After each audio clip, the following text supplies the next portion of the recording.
menjalankan syariat Nabi Allah Ibrahim sebagai al-anbiya yang dikasihi Allah tersebut Khalilullah.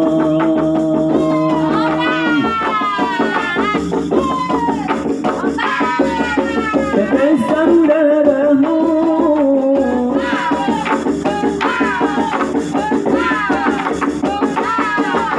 sebagai saksi demi sunnah Rasul yang harus ditaati. Teteskan darahmu sebagai saksi demi sunnah Rasul yang harus ditaati. Uswatun hasanah sebagai tamu